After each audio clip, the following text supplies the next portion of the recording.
มดข่าวพาเพลินสวัสดีค่ะรับฟังข่าวสดๆกับมดข่าวพาเพลินนะคะทุกคน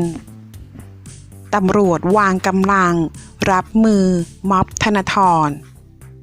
เมื่อวันที่ 14 ธันวาคมเวลา 10:30 นาทีที่กองบัญชาการตำรวจนครบาลพลตำรวจเอกสุวัสด์แจ้งยอดสุขรองผบ.ตร.ดูแลความมั่นคงพลตำรวจโทดำรงศักดิ์กิติประภัสผู้ช่วยผบ.ตร.พลตำรวจโทภัคพงษ์พงษ์เพตราผู้บัญชาการหน่วยพลตำรวจโทสราวุธการพาณิชย์ผู้บัญชาการพลตำรวจตรีสมประสงค์เย็นท้วมรองผู้บัญชาการหน่วยดูแลความมั่นคง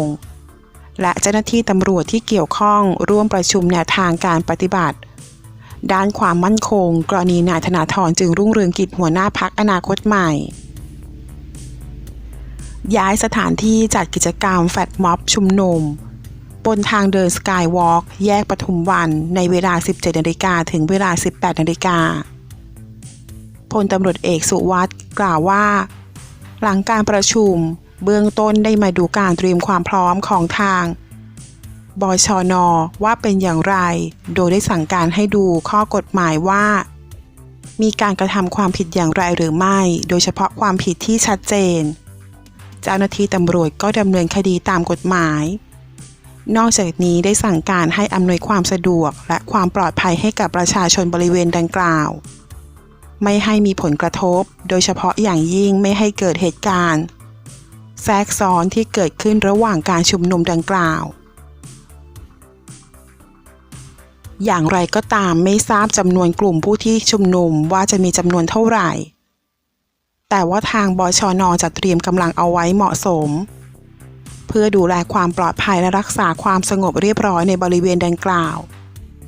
ส่วนต่างจังหวัดได้รับแจ้งว่ามีที่จังหวัดเชียงใหม่ที่จะมีการชุมนุมในลักษณะเช่นนี้จึงได้สั่งการให้พลตำรวจโทประจวบวงศ์สุขผบชพ5ให้ดูข้อกฎหมายการชุมนุมอย่างเคร่งครัดเช่นเดียวกันด้านพลตำรวจตรีสมประสงค์กล่าวว่าทางบชน.ได้จัดเตรียมกำลังตำรวจ